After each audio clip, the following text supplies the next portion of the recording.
Good evening, Assalamu alaikum rahmatullahi wa barakatuh, and welcome back to Hilaal Live. My name is Faraz, but I would like to thank the team from Durban, of course, for bringing us that coverage of the Association of Muslim Schools conference that took place at the Musgrave Coastlands Hotel. Now, let us, of course, start off with the segment here in the Johannesburg studio. And the International Monetary Fund has said that South Africa faces a potential 0% growth this year as the economy continues to struggle due to various factors. Many of these factors include macroeconomic policies, load shedding, and in part, its non-aligned stance on the Russia-Ukraine conflict. Joining us now to discuss this is Stanlib's chief economist, Kevin Lings. Kevin, good day, and thank you so much for joining us here on Hilaal Live. Hi, good day. Thanks a lot for the invite. No, it's an absolute pleasure. Kevin, I have to start off with this question. How much of trouble are we at right now? We saw a massive fuel price increase yesterday. We see load shedding taking effect, even though the last few days have seen relative relief in terms of power cuts. But overall, how much of trouble are we in this economy? So unfortunately, the economy is under enormous pressure, right? We're barely growing the economy, and obviously there's downside risk. If you think about the interest rates remaining high, the interest rates may go up again. If you think about a resurgence in inflation, which obviously is going to put consumers under pressure, ongoing electricity outages, a lack of fixed investment, difficulties with key infrastructure. There's an extensive list of challenges that South Africa is facing. Now, the problem with not really generating any economic growth is that the population in this country grows at roughly 1.3, 1.5% a year. And so in order to absorb the population into the economy, we've got to create 600,000 jobs a year. That's the net effect of the population growth. And we're just nowhere near that. And obviously, the longer we stay at a very low growth rate, we're just not able to absorb the population. And over time, that leads to high unemployment, and it leads to significant social tension. And then critically, it leads to government finances coming under increasing pressure. And I think we've seen that now again. Government tax revenue is behind budget. We estimate around 65 billion rand this year behind budget. And obviously government expenditure is ahead of budget because they've given fairly sizable salary increases, further payments for social grants. And the Minister of Finance is going to update us on the 1st of November in the medium-term budget to give us an idea of just how much worse it's got. But clearly, we're under pressure all around, and there are options, right? We've got opportunities on how we relieve that pressure, but quite frankly, we need the political environment to focus on just those solutions and kind of move away from party politics and individual personalities. Kevin, I want to start off with, of course, inflation, and I mean, it is continuing to rise as we speak right now. I mean, the MPC has got no choice but to raise the interest rates. I mean, I was listening on the radio yesterday. 25 basis points would be some sort of a consolation for South Africans. Do you foresee that happening? Unfortunately, yes. At the last meeting, if you look at the MPC, they voted 3-2 to keep rates unchanged. So obviously there were some members back then that were a bit nervous about where inflation might go. Subsequent to that, a couple of things have happened. The one is the currency's under more pressure. The second is we've had some very sizable petrol price increases, and we've also had the Eskom price increase of almost 19% in electricity. And that will have a tendency to now knock on to other price effects. And obviously that in itself hurts the consumer, right?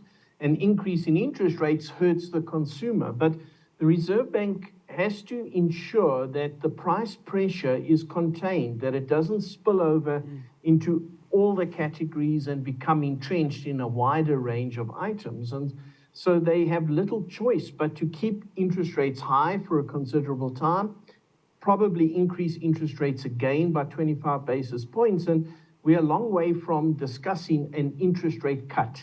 We would have to make sure that inflation is firmly under control And then, yes, at some point, we will start to cut rates. But over the short term, over the next 6 months, interest rates are going to remain high and they're going to be hurting this economy. Kevin, the very same IMF said that South Africa's economy can grow by 3% plus if, of course, two institutions are fixed, Eskom and Transnet. Now, it's not going to take a magic wand to just solve this out because we know the problems at Eskom. Transnet has just seen its CEO depart.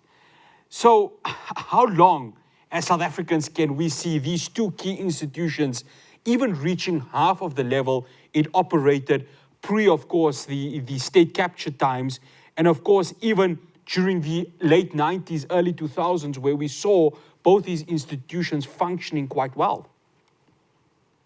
So look, I think that Eskom is making a little bit more progress. Transnet, no, that's a long-term strategy from here.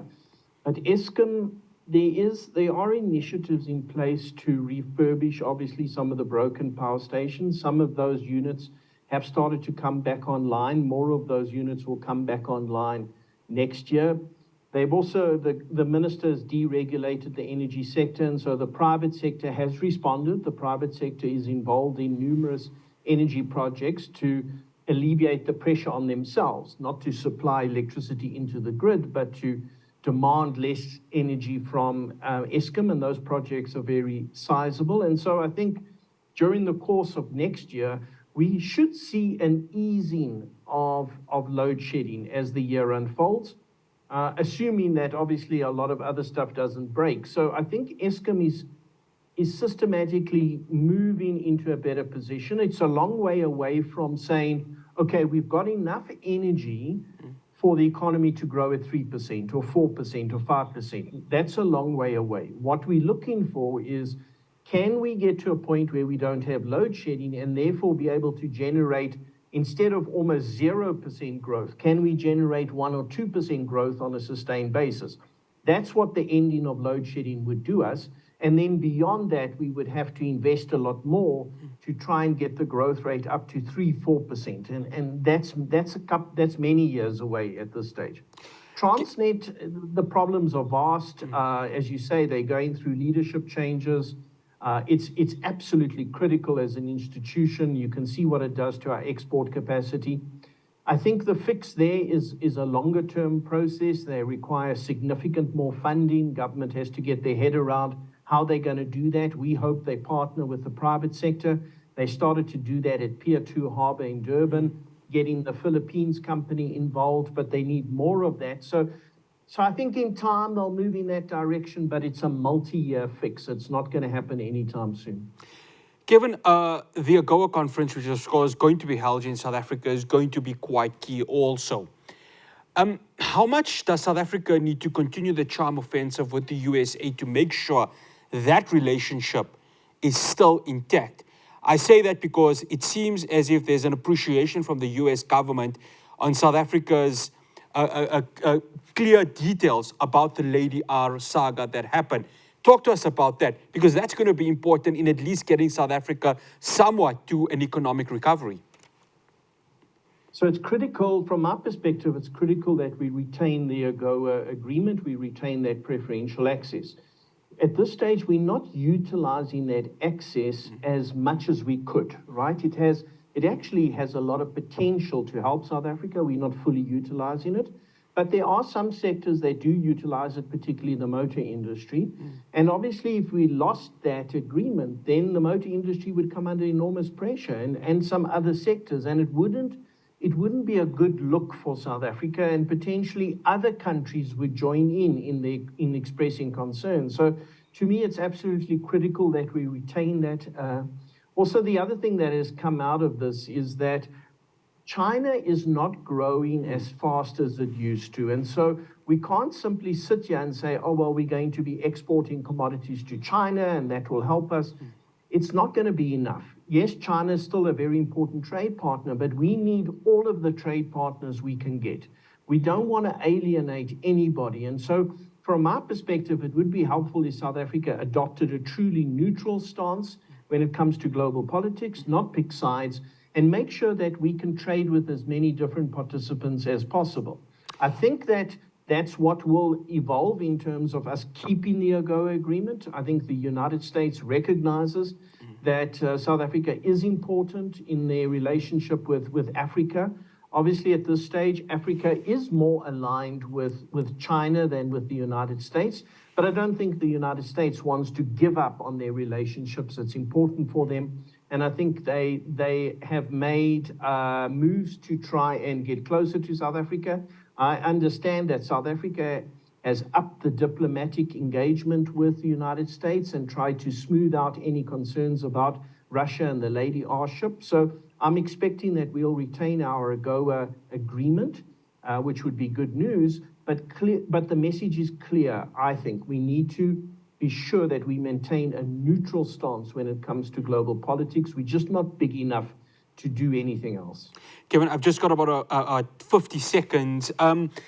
The macroeconomic policies of South Africa right now, what does Finance Minister Ino Godongwana, along with the rest of Cabinet, need to do to make sure that it still remains investor-friendly for this country? Because we really do need that investment. So there are two things that the minister needs to focus on. One is maintain fiscal discipline. In other words, do whatever he can to rein in the consumption expenditure going on. And that includes salaries, that includes social payments. We just can't allow those numbers to increase dramatically. And the second is try wherever possible to deregulate the environment to allow business to participate much more in this economy. Where that has happened, it's been encouraging in the energy sector. I think with Pier 2 Harbour, it's potentially encouraging. We need to do more of that, get the private sector involved, and then the government finances will improve because as growth improves, their tax revenue improves. So I think there are options, but for the government, they need to ensure, first and foremost, that they maintain fiscal discipline. The debt level is just way too high to do anything else. Kevin Lings, thank you so much for joining us here on Hilaal Live. Pleasure. That's Stanlib's chief economist, Kevin Lings, just breaking us down, of course, what South Africa needs to do to try and at least get to what the IMF projects we can get to. At the moment, they're saying 0% as we stand, but there is a chance for 3%. Of course, Eskom, which there is some sort of recovery happening there, but the one that really is the knife in the heart is, of course, Transnet, and there really needs to be a whole revolution within that part of the SOE. We hope as South Africans that can happen. After the break, I speak to Visvan Reddy. Now, he's part of the People Against Petroleum and Paraffin Increases. We all know how much the petrol price is, but is there something that can be done to mitigate the problems that we are going through in terms of this high energy costs? Do stay tuned to Hilaal Live.